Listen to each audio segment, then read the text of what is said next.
From the cutting edge of anomaly research, you are about to experience The Evidence with your host, 3D pioneer and image analyst with Mars X3D, D.W. Gannett.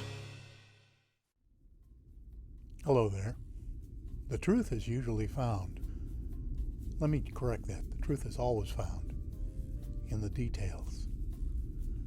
Thanks for stopping by for another episode of The Evidence. This is your buddy Dave over at Mars X3D.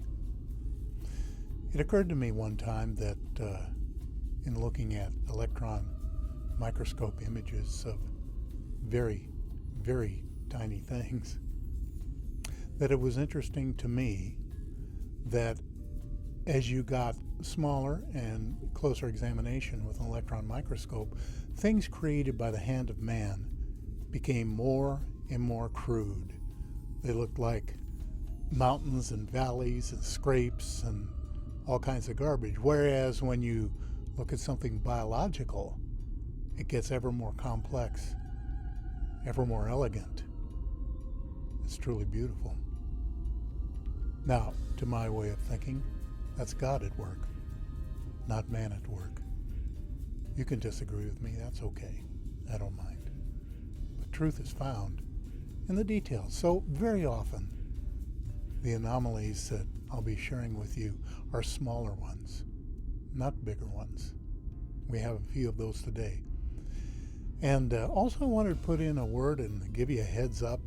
One of our contributors, Alan, of Photography, Light, and Magic, has started his own YouTube channel, Mars, the Second Genesis. And he will be posting his own productions up there. If you don't mind giving him a little bit of love, I'm going to put his link down below so you can check it out. Meanwhile, this is an X3D channel, as always. This is how you turn your monitor into a giant ViewMaster. It's real easy to learn, down in the links below. For those of you new to the channel as well, there's a data bar. Everything you need to know in every image is in the data bar, and the links are always down below, so you can go check out the image yourself. Enough talk. Let's have a look at some of the details. I love it when I come across a tidal wash like this one.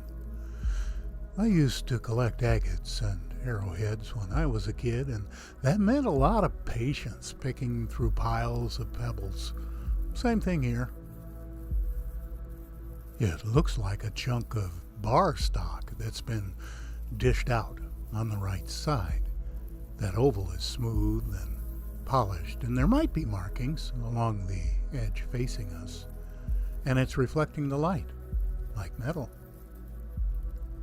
I don't mind if this turns out to be a rock, but until I can make that determination for myself, I say this is manufactured. Neville Thompson's GMAC, showing the sands of Forby, needs some careful examination. You know, anytime you have a debris field full of drifting sand like this one you see here, anything you find will likely be a lot more eroded than normal. Terry Burnett shared this one, and I think you'll find it interesting. It's easy enough to pass this one off as a piece of sedimentary rock that's seen better days, but it seems to have a pretty uniform shape, like a post that's been tossed and turned and worn away. And then there are those figures in the middle. I'm about to do something which I rarely do, mostly because it's so dang challenging to get it right, but here we go. I'm going to rotate this 3D image to the vertical.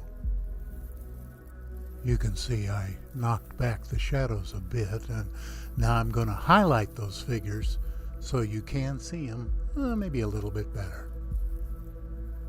So, is that chance weathering?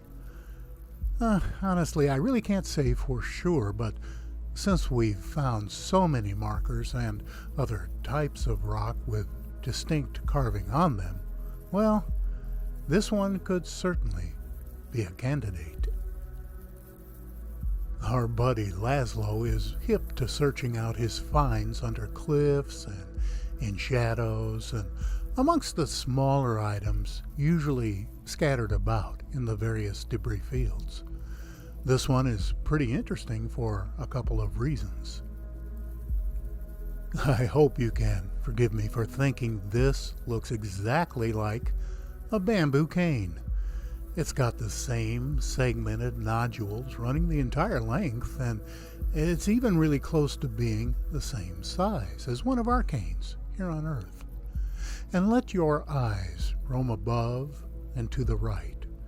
There's suspicious debris everywhere. My favorite is that snaky piece at the 1 o'clock position, the one with 3 90-degree angles. If that doesn't look artificial to you, maybe you'd better go back to watching kitten videos. And just to compare, here's one of my bamboo canes. You gotta admit, they look kinda similar. By the way, I don't need a cane to walk, but they're awfully handy for pulling stuff off of shelves and ones I can't reach especially, and of course raising it over my head and shaking it scares the dickens out of people. That can be useful. If you hunt anomalies, you've run across folks who point things out but never comment on them, never present them, never take it any further than just leaving a mark on a photograph. This is one of them. I want to credit Lacey for finding this, but I don't know who he or she is. Lacey's never shown up on any of the forums, but if one of you know who this person is, I'd love to know.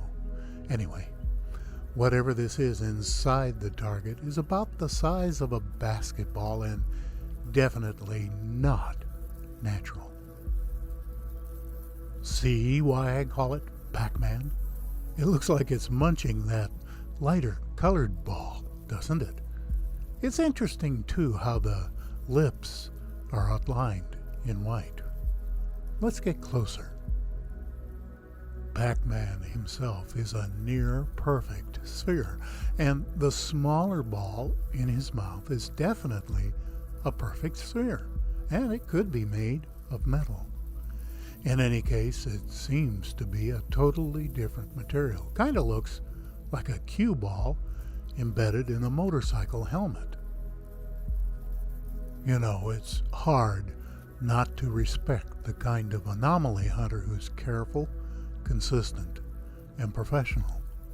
That's Jim West for you. And here's something he shared with us just the other day.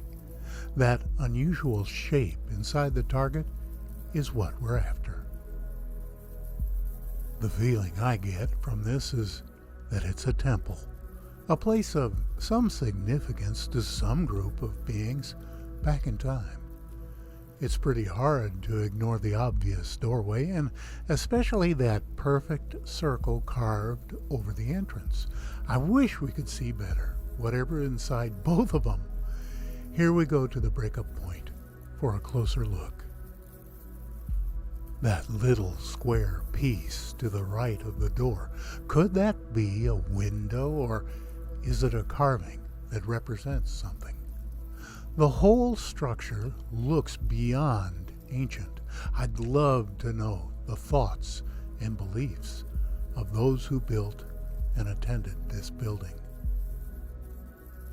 Well, those are the details for you to chew on for a little while. Well, I tell you what, if you like something today, consider giving it a like. If you haven't subscribed, subscribe. Hit the bell a couple of times so you'll be notified. This is your buddy Dave, over at Mars X3D. Be well.